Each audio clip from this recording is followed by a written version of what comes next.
الحمد لله رب العالمين، والصلاة والسلام على سيد الأنبياء والمرسلين وعلى آله وصحبه أجمعين، أما بعد، فأعوذ بالله من الشيطان الرجيم بفضل بسم الله الرحمن الرحيم.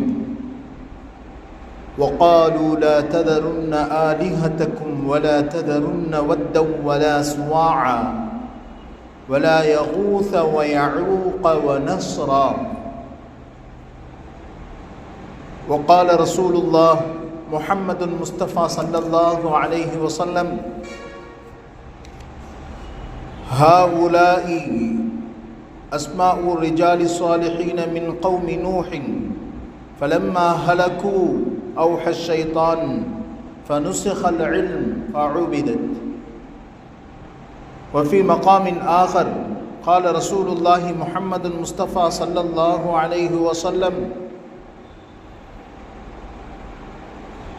ولا تطروني كما أطرت النصارى عيسى بن مريم فإنما أنا عبده فقولوا عبد الله ورسوله، أو كما قال عليه الصلاة والتسليم.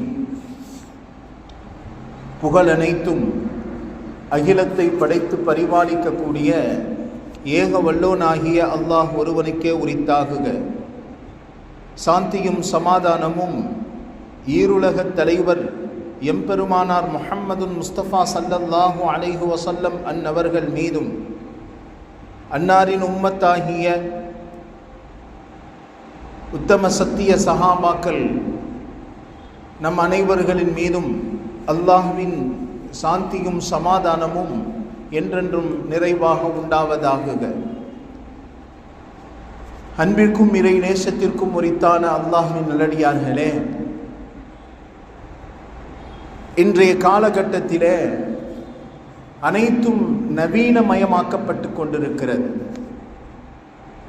மனிதனுடைய உணவு, உடை, நடை, பழக்க வழக்கங்கள் அத்துணையும் டிஜிட்டல் மயமாக்கப்பட்டு கொண்டு சென்று கொண்டிருக்கக்கூடிய காலத்தில் நாம் எல்லாம் அமர்ந்திருக்கிறோம். அதனால் எது சரி, எது தவறு, எதை செய்தால் மார்க்கம் அனுமதித்திருக்கிறது, எதை செய்தால் மார்க்கம் தடை செய்திருக்கிறது என்ற பிரிவினை கூட நம்மிடத்தில் குறைந்து கொண்டு வருவதை நம்மால் பார்க்க முடிகிறது. சில விஷயங்களை அல்லாஹ் தடை செய்திருப்பான். சாப்பிடுவதிலும் சரி, குடிப்பதிலும் சரி, அல்லாஹ் சில விஷயங்களை தடை செய்திருப்பான். ஆனால் தடை செய்து நிர்பந்தமான நேரத்தில் இவைகளை பயன்படுத்திக் கொள்வதற்கு மார்க்கத்தில் அனுமதியையும் அல்லாஹ் வழங்கியிருப்பான். ஒரு இடத்தில் அல்லாஹ் குர்ஆனில் சூரத்துல் மாஇதாவில் சில விஷயங்களை அல்லாஹ் சொல்லுகிறான். ஹுர்ரிமத் அலைக்குமுல் மைத்தத்து வத்தம் வலஹ்முல் ஹின்ஸீர். உங்களுக்கு இறந்தவைகள், இரத்தம், மேலும் பன்றியின் இறைச்சி, அல்லாஹுவின் பெயர் சொல்லி அறுக்கப்படாத அத்துணை விஷயங்களையும் அல்லாஹ் தடை செய்திருக்கிறான். சாப்பிடுவது ஹராம். பன்றி இறைச்சி, இரத்தம் மற்றும் இறந்தவைகள், செத்த பிராணிகள், அது மட்டுமல்ல, சாப்பிடப்படக்கூடிய பிராணிகளை அல்லாஹ்வின் பெயர் சொல்லி அறுத்திருக்க வேண்டும். அப்படி அறுக்கப்படவில்லை, ஒரு முஸ்லிம் அல்லாத நபர் அறுக்கிறார், கலிமா சொல்லாத நிலையில் அது அறுக்கப்பட்டிருக்கிறது என்று சொன்னால் அல்லாஹ் சொல்லுகிறான், இவைகள் சாப்பிடுவது தடை, ஹராமாக்கப்பட்டிருக்கிறது என்று அல்லாஹ் சொல்லுகிறான். சொல்லிவிட்டு அல்லாஹ் ஜல்ல ஷானஹு வ தஆலா சில நிர்பந்தமான நேரத்தில் அவைகளை சாப்பிடுவதற்கும் அல்லாஹ் சொல்லுகிறான். ஃபமனிது துர்ர கைர பாகின் வலா ஆதின் ஃபலா இஸ்ம அலை.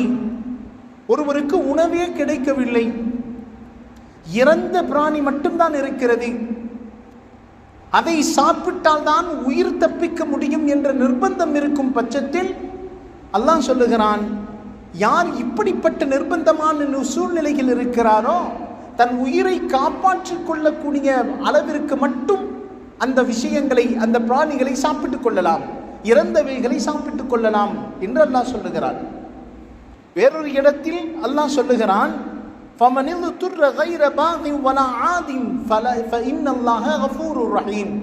நிர்பந்தமான நிலையில் நீங்கள் வரம்பு மீறாமல் இருக்கும் பொழுது அந்த நிர்பந்தத்திற்கேற்ப ஒருவர் செத்த பிராணியை சாப்பிட்டு விட்டார், அல்லாஹ் சொல்லுகிறான், நான் அவரை மன்னித்து விடுகிறேன். வகத் ஃபஸ்ஸல லக்கும் மா ஹுர்ரிம அலைக்கும் இல்லா மல் துரிர்தும் இலை. எதையெல்லாம் ஹராம், எது ஹலால் என்று நாம் விளக்கிவிட்டோம். ஆனால் நிர்பந்தமான நேரத்தில் ஒருவர் ஹராமான ஒன்றை சாப்பிட்டு விடுகிறார், அல்லாஹ் சொல்லுகிறான், அவரை நாம் மன்னித்து விடுகிறோம். அப்ப அல்லாஹ் சொல்லக்கூடிய விஷயத்தில் விளங்குவது என்னவென்றால், அல் இப்ரத்து துகத்தரு பிகத்ரி, அரபியில் சொல்லுவாங்க, ஒருவனுக்கு நிர்பந்தம் எந்த அளவிற்கு தேவையோ அந்த அளவிற்குத்தான் பயன்படுத்த வேண்டும் என்பது மார்க்க சட்டத்தின் மூலமாக தெரிகிறது. இதை வைத்துக் கொண்டு நாம் என்ன செய்வது? இந்த காலத்தில் சமீப சில நாட்களாக ஃபேஸ்புக் வலைத்தளங்களில் போன்றவைகளில் சில புகைப்படங்கள், 3D போட்டோக்கள் இன்றைக்கு சர்வசாதாரணமாக சுற்றி கொண்டிருக்கிறது. நண்பர்கள் கூட்டம் கூட்டமாக ஒரு 3Dயை வைத்துக்கொண்டு அந்த 3Dயினுடைய உருவம் ஒரு புக்கை போன்றும் அது டிஜிட்டல் பேனர்களாக செய்யப்பட்டதை போல ஒரு புகைப்படங்கள் தங்களுடைய புகைப்படங்களை எல்லாம் எடுத்து வலைத்தளங்களில் ஷேர் செய்து கொண்டிருக்கிறார்கள். மார்க்கத்திலே இதனுடைய விஷயத்தை நாம் ஆழமாக சற்று கவனிக்க வேண்டும். புகைப்படம் என்று சொன்னாலே 3 விஷயங்களை மார்க்கம் சிந்தனையில் எடுக்கிறது. முதலாவது சிலை வணக்கம், இரண்டாவது உருவம் பதித்த விஷயங்கள், உருவப்படங்கள், மூன்றாவது 3D. சிலை வணக்கம், உருவப்படங்கள், மூன்றாவது 3D. இந்த மூன்றையும் மார்க்கம் ஒரே கோணத்தில் பார்க்கிறது. முதலாவது சிலை வணக்கம். சிலை வணக்கத்தை அல்லாஹ் தடை செய்திருக்கிறான்.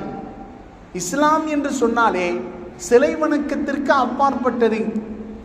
உருவமற்ற இறைவனுக்கு வணங்கக்கூடிய மார்க்கம் இஸ்லாம். அவனுக்கு உருவம் இல்லை என்பதை அல்லாஹ் ஆணித்தனமாக சொல்லி காட்டுகிறான். அப்ப சிலை வணக்கங்கள் எங்கிருந்து ஆரம்பமானது?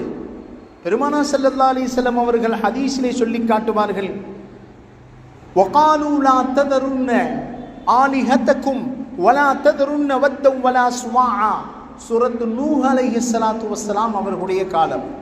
இந்த நூஹ் அலைஹிஸ்ஸலாம் அவருடைய காலத்திலே வத்து, சுவா, யகூஸ், யஊக் என்று சொல்லக்கூடிய 4 இறை நேசர்கள் வாழ்ந்து வந்தார்கள். 4 இறை நேசர்கள் வாழ்ந்து வந்தார்கள். இறைவனை வணங்கிக் கொண்டிருந்தார்கள், தொழுகையை தொழுதார்கள், நோன்புக்கள் வைத்தார்கள், அல்லாஹ்விற்கு பிடித்தமான நல்ல அமல்களை செய்து கொண்டிருந்தார்கள். இந்த வசனத்தை பற்றி ஹதரத் இப்னு அப்பாஸ் ரலியல்லாஹு அன்ஹு சொல்லி காட்டுகிறார்கள். இந்த நல்லவர்கள் நூஹ் அலைஹிஸ்ஸலாத்து வஸ்ஸலாம் காலத்தில் வாழ்ந்து கொண்டிருக்கும் பொழுது இவர்கள் திடீரென்று மௌத்தாகி விடுகிறார்கள். அவர்களுக்குரிய காலத்தவணை முடிந்து விடுகிறது. அவ்ஹ ஷைத்தானு இலா கௌமிஹிம். உடனே ஷைத்தான் மனித ரூபத்தில் வந்து அந்த கூட்டத்திடத்தில் வேகமாக செல்லுகிறான். இன்னா தஸவ்வரு இலா மஜாலிஸிஹிம் அல்லதி கானு யஜ்லிஸூன அன்சாஹா. நீங்க இவர்கள் மறைந்து விட்டார்கள் என்று நினைத்து நீங்கள் கவலைப்பட வேண்டாம். நீங்கள் இவர்களுடைய உருவ பொம்மையை நீங்கள் செய்து வைத்துக் கொண்டால் உங்களுடைய சபைகளில் இவர்கள் நினைவு கூறப்படுபவர்களாக இருப்பார்கள் என்பதாக ஷைத்தான் ஒரு ஆலோசனையை தருகிறான். எல்லா மக்களும் ஏற்றுக்கொண்டார்கள். இதை தாராளமாக எடுத்து அமல் செய்யலாமே என்பதாக சொன்னவுடன் ஷைத்தான் இந்த 4 நபர்களுடைய உருவ பொம்மையை முதலில் செய்து வைத்தான். அப்ப செய்யப்படக்கூடிய நோக்கம் ஃபலம் உபித ஹத்தா இன் ஹலக ஹாவுலா. இந்த கூட்டம் இருக்கும் வரைக்கும் இந்த 4 பேருடைய உருவ பொம்மையை இவர்கள் நினைவுக்காக வேண்டி மாத்திரம் வைத்திருந்தார்களே தவிர வணங்கவில்லை. இப்னு அப்பாஸ் ரலியல்லாஹு அன்ஹு சொல்லி காட்டுகிறார், வணங்கவில்லை, கண்ணியமாக வைத்திருந்தார்கள். காரணம், வணங்குவதற்கு தகுதியானவன் அல்லாஹ் ஒருவன் தான் என்பதை இந்த கூட்டம் விளங்கி வைத்திருந்தது. அந்த கூட்டத்திற்கு பின்னால் வந்த கூட்டம் வணங்குபவர்களாக மாறிவிட்டார்கள் என்பதாக இப்னு அப்பாஸ் ரலியல்லாஹு அன்ஹு அவர்கள் சொல்லி காட்டுகிறார்கள். இப்ப சிலை வணக்கம் என்பது முதலில் சய்யிதுனா நூஹ் அலைஹிஸ்ஸலாத்து வஸ்ஸலாம் அவர்களுடைய காலத்திலிருந்து தோன்ற ஆரம்பித்தது. இந்த சிலை வணக்கத்தை முற்றிலுமாக அல்லாஹ் தடை செய்கிறான். சிலை வணக்கங்கள் நபி ஸல்லல்லாஹு அலைஹி வஸல்லம் அவர்கள் மக்கா நகரத்தினுடைய வீதிகளில் அழைப்புகள் கொடுக்கப்படும் பொழுதே கஅபாவில் இருந்த சுமார் 360 சிலைகள் பெருமானா ஸல்லல்லாஹு அலைஹி வஸல்லம் அவர்கள் அப்புறப்படுத்தியது ஹதீஸ்களிலே நம்மால் பார்க்க முடிகிறது. அப்ப இந்த சிலை வணக்கத்தின் மூலமாக குர்ஆன் ஹதீஸ் பல இடங்களில் சொல்லி காட்டுகிறது. முதலாவது விஷயம், இந்த நூஹ் நபி அவர்களுடைய காலத்தில் வாழ்ந்த இந்த 4 நபர்கள் மிக முக்கியமான வணக்கசாலிகள். அவர்களை இதிலிருந்து விளங்குவது மிக முக்கியமான விஷயம் என்னவென்றால், மனிதர்களுடைய பலகீனம் என்னவென்றால், தன்னை விட நல்லவர்களாக இருக்கக்கூடியவர்களை அவர்களுடைய பிரிவு மனிதனுடைய உள்ளத்தினால் தாங்கிக் கொள்ள முடியாது. இரண்டாவது விஷயம், ஷைத்தானினுடைய திட்டம். ஷைத்தான் சூழ்ச்சி செய்தான்.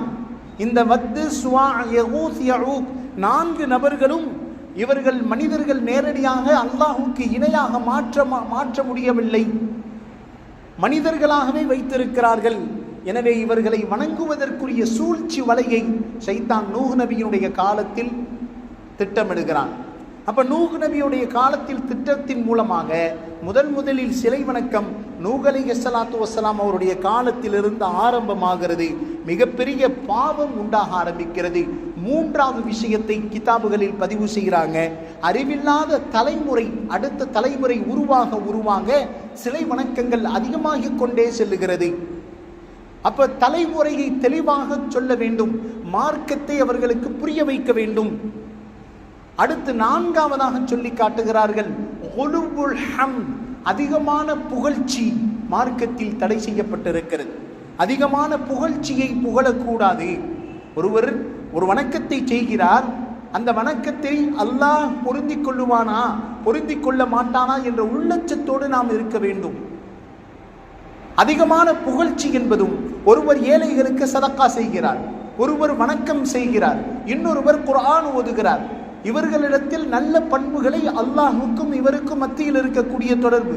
ஆனால் ஒருவர் அவருக்கு முன்னால் போய் அதிகமாக புகழ்வது மார்க்கத்தில் தடை செய்யப்பட்டிருக்கிறது. எவ்வளவு அழகாக தொழுகிறீங்க, இவ்வளவு ரக்காத்துக்களை அதிகமாக தொழுகிறீர்களே, மாஷா அல்லாஹ், குர்ஆனை அதிகமாக ஓதிக்கொண்டிருக்கிறீர்கள், அதோடு நிறுத்திக் கொள்ள வேண்டுமே தவிர புகழ்ச்சியில் வரம்பு மீறுதல் என்பதும் பிற்காலத்தில் இவரை புனிதர்களாக வணங்குவதற்கு தகுதியானவர்களாக மாற்றக்கூடிய சூழ்நிலை இன்றைக்கு உண்டாகிவிடும். இன்றைக்கு பார்க்கிறோமா இல்லையா? எத்தனையோ ஷேக்மார்கள் இருக்கிறார்கள், அல்லாஹ்வுக்கும் அவருக்கும் மத்தியில் அதிகமான தொடர்புகள் இருக்கிறது. எத்தனையோ நபர்கள் இறை நேசர்கள் இருக்கிறார்கள். இறை நேசர்களை கண்ணியம் செய்ய வேண்டும் என்று சொல்லுகிறது மார்க்கம், அதை விரும்புகிறது. இறை நேசர்களுக்குரிய கண்ணியத்தை செய்ய வேண்டும். ஆனால் அதற்குரிய வரம்பும் மார்க்கம் சொல்லி காட்டுகிறது. இறைவனுக்கு நிகராக, இறைவனுக்கு ஒப்பாக யாரையும் நாம் கொண்டு சென்று விடக்கூடாது என்பதை மார்க்கம் இந்த இடத்தில் கோடிட்டு காட்டுகிறது. எவ்வளவு பெரிய முர்ஷிதாக இருந்தாலும் சரி, ஷேகாக இருந்தாலும் சரி, அவருக்குரிய கண்ணியத்தை நாம் தர வேண்டுமே தவிர இறைவனுக்கு நிகராக அவர்களை நாம் ஒப்பிட்டு விடக்கூடாது என்பதை மார்க்கம் மாத்திரமல்ல, பெருமானா ஸல்லல்லாஹு அலைஹி வஸல்லம் அவர்கள் சொல்லி காட்டுகிறார்கள். ஒரு இடத்திலே ரசூலுல்லாஹ் இப்படியே சொல்லுவார்கள், லா துத்ரூன்னி, என்னை நீங்கள் வரம்பு மீறி புகழ்ந்து விட வேண்டாம். கமா உத்திரத்தின் நசாரா ஈஸா இப்னு மர்யம், எப்படி எனக்கு முன்னால் வாழ்ந்த ஈசா நபியை அவர்களுடைய கூட்டம் புகழ்ந்து புகழ்ந்து கடவுளுக்கு நிகராக மாற்றி அவர்களை வரம்பு மீறி விட்டார்களோ, அதுபோன்று என்னை நீங்கள் புகழ்ந்து விட வேண்டாம். ஸல்லல்லாஹு அலைஹி வஸல்லம் சொல்றாங்க, ஈஸா இப்னு மர்யம் ஃபஇன்னமா அன அப்து, நான் எல்லாம் யாரு தெரியுமா, உங்களை போன்ற ஒரு அடிமைதான் என்றார்கள். ஃபகூலு அப்துல்லாஹி வ ரசூலி, நான் அல்லாஹ்வினுடைய அடிமையாராகவும் அல்லாஹ்வினுடைய தூதராகவும் இருக்கிறேன் என்றார்கள் ஸல்லல்லாஹு அலைஹி வஸல்லம். அப்ப புகழ்ச்சி என்பதை பெருமானார் கோடிட்டு காட்டுகிறார்கள். எவ்வளவு பெரிய நெருக்கமான நபராக இருந்தாலும், எவ்வளவு பெரிய வழிகாட்டுதலுக்குரிய போற்றுதலுக்குரிய நபராக இருந்தாலும், புகழ்ச்சி என்பதை மார்க்கம் ஒரு குறிப்பிட்ட வரைமுறையோடு நிறுத்திக் கொள்ள சொல்லுகிறது. அப்ப இந்த காலகட்டத்திற்குரிய மிக முக்கியமான பாடம் என்னவென்றால், அல்லாஹ் தூய்மையான தௌஹீதை விரும்புகிறான். அதனால் சிலை வணக்கத்தில் இருக்கக்கூடிய மிக முக்கியமாக இஸ்லாம் சிலை வணக்கத்தை எதிர்ப்பதற்குரிய மிக முக்கியமான காரணம் களப்பற்ற தௌஹீத். அல்லாஹ் அதை விரும்புகிறான். அப்ப சிலை வணக்கம் என்பது தடை செய்யப்பட்டிருக்கிறதற்குரிய மிக முக்கியமான காரணம் இது. சிலை வணக்கம் என்பது முற்றிலும் மார்க்கத்தில் தடை செய்யப்பட்டிருக்கிறது. இரண்டாவது விஷயம், அத்தஸ்வீர், போட்டோக்கள் மார்க்கம் தடை செய்திருக்கிறது. போட்டோக்களுடைய விஷயத்திலே அல்லாஹ் ஜல்ல ஷானஹு வ தஆலா பெருமானார் ஸல்லல்லாஹு அலைஹி வஸல்லம் அவர்கள் ஹதீஸிலே சொல்லுகிறார்கள், நாளை மறுமையில் இஸ்லாத்தில் யார் யாரெல்லாம் உருவங்களை வரைந்தார்களோ, உருவங்களை யாரெல்லாம் வரைந்தார்களோ அவர்களுக்கு நாளை மறுமையில் மிகப்பெரிய தண்டனை இருக்கிறது. அப்துல்லாஹ் இப்னு மஸ்ஊத் ரலியல்லாஹு அன்ஹு அவர்கள் அறிவிக்கிறாங்க, இன்ன அஷத்தன் நாஸி அதாபன் யௌமல் கியாமா, நாளை மறுமையில் அல்லாஹ்விடத்தில் வேதனைக்குள்ளானவர்களில் மிக முக்கியமானவர்கள் அல் முத்தஸவ்விரூன், படம் உருவப்படம் வரைபவர்கள். அல் முத்தஸவ்விரூன், உருவப்படம் வரைபவர்கள் நாளை மறுமையில் அல்லாஹ்வுக்கு மிக கோபத்திற்குள்ளானவர்கள். ஹதீஸிலே சொல்லி காட்டுகிறார். இன்னொரு இடத்திலே ஸல்லல்லாஹு அலைஹி வஸல்லம் அவர்கள் சொல்லி காட்டுகிறாங்க, இன்ன அஸ்ஹாப ஹாதிஹி ஸுவர் யுஅதபூன யௌமல் கியாமா, யார் யாரெல்லாம் உருவப்படத்தை வரைந்து கொண்டிருக்கிறார்களோ, உருவப்படம் வரைவது என்று சொன்னா வரைவது மாத்திரமல்ல, தேவையற்ற காரணங்களுக்காக போட்டோக்களை நிர்பந்தம் இல்லாத நிலையில் போட்டோக்கள் வைத்திருப்பதும் ஹதீஸிலே சொல்லப்பட்டிருக்கிறது. இன்ன அஸ்ஹாபி ஹாதிஹி ஸுவர், இந்த போட்டோக்கள் உருவப்படங்கள் வரைபவர்கள் யுஅதபூன யௌமல் கியாமா, நாளை மறுமையில் அவர்களுக்கு வேதனைகள் கொடுக்கப்படும். யுகாலு லஹும், அவர்களுக்கு சொல்லப்படும், அஹ்யூ மா ஹலகஹும், நீங்கள் வரைந்த இந்த ஓவியத்திற்கு உருவம் கொடுங்கள் என்று அவர்களுக்கு சொல்லப்படும் என்பதை பெருமானார் ஸல்லல்லாஹு அலைஹி வஸல்லம் அவர்கள் ஹதீஸிலே சொல்லி காட்டுகிறார்கள். ஹதீஸிலே சொல்லி காட்டுகிறார்கள். அது மாத்திரமல்ல ஆயிஷா ரலியல்லாஹு அன்ஹா அவர்கள் அறிவிக்கிறாங்க, தஹல அலைய ரசூலுல்லாஹி ஸல்லல்லாஹு அலைஹி வஸல்லம் தாத்த யௌமின் ஃபீ பைத்தி, ஒரு நாள் நபி அவர்கள் என்னுடைய வீட்டிற்குள்ளே நுழைந்தார்கள். ஃபதுலக்கூன வஜ்ஹஹு, அந்த இடத்திலே ஒரு பர்தா ஒன்று தொங்க விடப்பட்டு இருந்தது. அந்த பர்தாவில் உருவ பொம்மை ஒன்று வரையப்பட்டிருந்தது. எப்பொழுது ரசூலுல்லாஹி ஸல்லல்லாஹு அலைஹி வஸல்லம் அந்த உருவ பொம்மையை பார்த்தார்களோ, ஃபதலக்கூன வஜ்ஹஹு, அவர்களுடைய முகம் கோபத்தால் மாறியது. ثم تتناولون الستر فهلكت, பிறகு அந்த திரையை, அந்த பர்தாவை ரசூலுல்லாஹ் எடுப்பதற்கு கட்டளையிட்டார்கள். வகால், அதற்கு பிறகு ஸல்லல்லாஹு அலைஹி வஸல்லம் சொன்னாங்க, இன்ன அஷத்தன் நாஸி அதாபன் இன்தல்லாஹி யௌமல் கியாமா, நாளை மறுமையில் அல்லாஹ்விடத்தில் வேதனையால் மிக கடுமையானவர்கள். அல்லாஹ் இப்படிப்பட்ட சில நபர்களை கடுமையான வேதனையை கொடுத்து கொண்டிருப்பான். அது யார் தெரியுமா? அல்லதூன யுஸவ்வரூன ஹாதிஹி ஸுவர், இப்படிப்பட்ட உருவத்தை யார் வரைகிறாரோ அவர்களுக்கு மிகப்பெரிய கடுமையான வேதனையை அல்லாஹ் கொடுப்பான் என்பதாக ஸல்லல்லாஹு அலைஹி வஸல்லம் அவர்கள் சொல்லி காட்டுகிறார்களே. யோசித்து பார்க்கிறோம், எந்த உருவத்திலே உயிர் இருப்பதற்கு சாத்தியம் இருக்கிறதோ அந்த உருவத்தை மார்க்கம் வரைவதற்கு தடை செய்யப்பட்டிருக்கிறது. இல்லா தரூரா, நிர்பந்தத்திற்கேற்ப மார்க்கம் அதை விதிவிலக்காக்குகிறது. உருவமே வேண்டாம் என்று சொல்லிவிட்டீர்களே, பாஸ்போர்ட் எடுத்தா தான் இன்றைக்கு நான் இருக்க முடியும், ஆதாரில் போட்டோ இருக்கிறது, காசு பையில வைத்திருக்கிறேன், காந்தி போட்டோ இருக்கிறது, உருவம் இருக்கிறதா இல்லையா, சில்லறை காசுகள், இவைகளை எல்லாம் மனிதன் தவிர்த்து கொள்ள முடியாதா? நிர்பந்தமான நேரத்தில் பிறகு என்ன செய்வது என்று மார்க்க சட்டம் சொல்லி காட்டுகிறது. இதைத்தான் குர்ஆனினுடைய வசனத்தில் நான் சொன்னேன். அல்லாஹ் சில விஷயங்களை தடை செய்திருக்கிறான். எப்படி? கலிமா சொல்லி அறுக்கப்படாத விஷயங்கள் சாப்பிடுவதற்கு தடையோ, மையத் சாப்பிடுவதற்கு தடையோ, இரத்தம் சாப்பிடுவதற்கு தடையோ, அப்படிப்பட்ட நிர்பந்தமான சூழ்நிலை ஏற்பட்டால் அதற்கு மட்டும் அல்லாஹ் அனுமதி கொடுத்திருக்கிறான். அதே போன்றுதான் இந்த போட்டோக்கள் நிர்பந்தத்திற்கு மார்க்கத்தில் அனுமதி இருக்கிறது. பாஸ்போர்ட் எடுத்தே ஆக வேண்டும், அனுமதி இருக்கிறது. ஆதார் எடுத்தே ஆக வேண்டும், அனுமதி இருக்கிறது. காசு சில்லறைகள் பணங்கள் பையில் வைத்தாக வேண்டும், அதில் உருவப்படம் இருக்கிறது. மார்க்கத்தில் நிர்பந்தத்திற்கேற்ப அந்த இடத்திற்கு மட்டும் விதிவிலக்க ஏற்படுத்தப்பட்டிருக்கிறது. அல் முஸவ்விரூன், நாளை மறுமையில் அல்லாஹ்விற்கு அதிக கோபத்தை ஏற்படுத்தக்கூடியது போட்டோக்கள், உருவப்படங்கள் வைத்திருப்பவர்கள், உருவப்படங்களை வரைபவர்கள் என்பதாக ஹதீஸ் நமக்கு சொல்லி காட்டுகிறது. அப்ப நிர்பந்தமான சூழ்நிலையில் அதை தவிர்த்து கொள்வது. உருவப்படங்கள் என்று சொன்னா எதற்கு உருவங்கள் இருக்கிறதோ, மூக்கு, கண், காது இருக்கிறதோ, இவைகளை மார்க்கம் வரைவதையும் அதற்கு உருவப்படங்கள் வைத்திருப்பதையும் தடை செய்திருக்கிறது. அது அல்லாத இயற்கை சூழ்நிலைகள் தாராளமாக வரைந்து கொள்ளலாம். உருவங்கள் இல்லாத எத்தனையோ காட்சிகள் இருக்கிறது, தாராளமாக வரைந்து கொள்ளலாம், அனுமதிக்கப்பட்டிருக்கிறது. கல்விக்காக வேண்டி ஒருவர் நிர்பந்தமான உருவப்படங்களை வாங்குகிறார். கல்வியின் அறிவை தேற்றி கொள்ள வேண்டும் என்பதற்காக, அதை மறைத்த நிலையில் கல்வி அறிவை கூட்டிக் கொள்வதற்காக உருவப்படங்கள் மூலமாகத்தான் அதை கல்வி கற்க வேண்டும் என்பதற்காக ஸ்கூலில் சில ஸ்டூடெண்ட்கள், சில மாணவர்கள் வாங்க வேண்டிய நிர்பந்தம் ஏற்பட்டால் அதற்கு மார்க்கம் அனுமதி வழங்கி இருக்கிறது.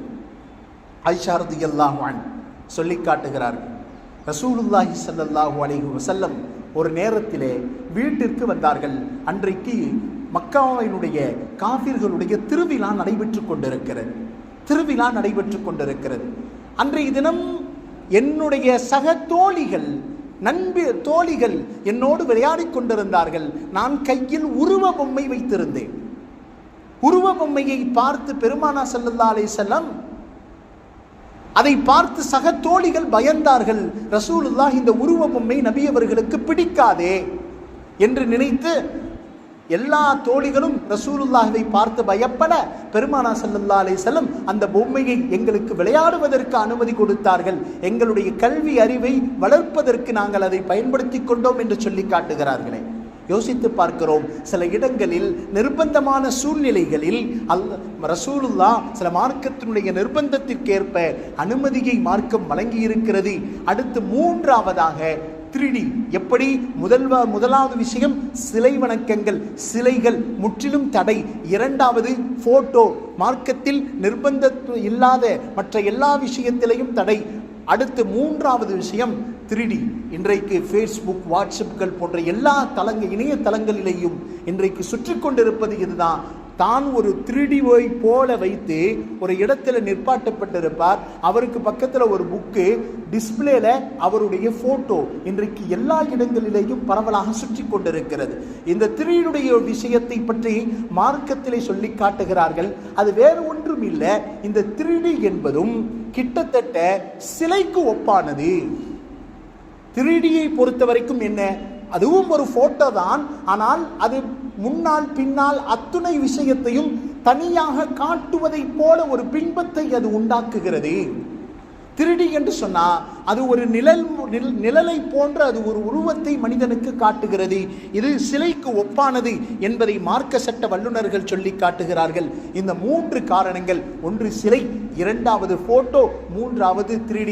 இந்த மூன்றும் நிர்பந்தம் அல்லாத எந்த சூழ்நிலைகளிலேயும் மார்க்கம் அதை முற்றிலுமாக தடை செய்திருக்கிறது. சிலைகள் மார்க்கத்தில் முற்றிலுமாக தடை செய்யப்பட்டிருக்கிறது. போட்டோக்கள் நிர்பந்தம் அல்லாத மற்ற எல்லா விஷயத்திற்கும் தடை செய்யப்பட்டிருக்கிறது. மூன்றாவது 3D, இவைகளும் தடை செய்யப்பட்டிருக்கிறது. அல்லாஹ் ஜல்ல ஷானஹு வ தஆலா மார்க்கத்தை தெளிவாக விளங்கி அதன்படி அமல் செய்யக்கூடிய பாக்கியத்தை அல்லாஹ் ஜல்ல ஷானஹு வ தஆலா நம் அனைவருக்கும் தந்தருள் புரிவானாக. காரணம், இது போன்ற போட்டோக்கள், உருவ பொம்மையின் மூலமாக முதல் விஷயம் நமக்கு ஏற்படக்கூடிய மிக முக்கியமான பாதகம் என்னவென்றால், லா தத்ஹுலுல் மலாயிகத்து ஃபீ பைத்தின் ஃபீஹி கல்புன் வலா தஸாவீருன். எந்த வீட்டிலே நாய் இருக்கிறதோ, எந்த வீட்டிலே புகைப்படங்கள் இருக்கிறதோ, அந்த வீட்டில் ரஹ்மத்தினுடைய மலக்குகள் உள்ளே நுழைய மாட்டார்கள் என்பதை ஸல்லல்லாஹு அலைஹி வஸல்லம் அவர்கள் சொல்லி காட்டுறார்கள். ரஹ்மத்தினுடைய மலக்குமார்கள் உள்ளே நுழைவதில்லை. பெருமானா ஸல்லல்லாஹு அலைஹி வஸல்லம் ஜிப்ரீல் அலைஹிஸ்ஸலாத்தை பார்க்க வேண்டும் என்று குறிப்பிட்ட நேரத்தில் அனுமதி வாங்கி கொண்டு உட்கார்ந்திருக்கிறார். ஜிப்ரீல் வருவார், அவரை நாம் பார்த்து விடுவோம் என்று சொல்லிக் கொண்டிருக்கும் பொழுது குறித்த நேரம் வந்தது, ஜிப்ரீல் அலைஹிஸ்ஸலாத்து வஸ்ஸலாம் வரவில்லை. அப்படியே நேரம் கடந்து போனது. ஆயிஷா ரலியல்லாஹு அன்ஹா இடத்தில் கேட்கிறார்கள், ஜிப்ரீல் சொன்ன வாக்குறுதியை நிறைவேற்றி குறித்த நேரத்தில் வந்து விடுவார், என்ன காரணம் பார் என்று பெருமானார் வீட்டில் தேடி பார்க்கிறார்கள். அவர்கள் அமர்ந்திருந்த கட்டிலுக்கு கீழ் ஒரு நாய்க்குட்டி ஒன்று இருப்பதை ஆயிஷா ரலியல்லாஹு அன்ஹா அவர்கள் சொல்லி காட்டுகிறார்கள். பெருமானார் புரிந்து கொண்டார்கள். பிறகு சொன்னார்கள், எந்த வீட்டிலே நாய் இருக்கிறதோ, எந்த வீட்டிலே தசாவீர் உருவப்படங்கள் இருக்கிறதோ ரஹ்மத்தினுடைய மலக்குகள் நுழைவதில்லை என்றார்கள் ஸல்லல்லாஹு அலைஹி வஸல்லம். யோசித்து பார்க்கிறோம். அப்போ ஒருவர் ஊரினுடைய எல்லை புறத்தில் இருந்தார், கல்புன் முஅல்லபுன், நிர்பந்தமான சூழ்நிலைகளில் பாதுகாப்பு கருதி சில நிபந்தனைகளோடு நாய் வளர்ப்பதற்கு அனுமதி. அப்ப இது போன்ற நிர்பந்தங்களை மார்க்கம் நமக்கு சொல்லி தருகிறது. அவைகளை புரிந்து கொண்டு அல்லாஹ்வுக்கு பிடித்தமான நல்ல அடியார்களாய் அல்லாஹ் ஜல்ல ஷானஹு வ தஆலா நம் அனைவர்களையும் ஆக்கி அருள் புரிவானாக.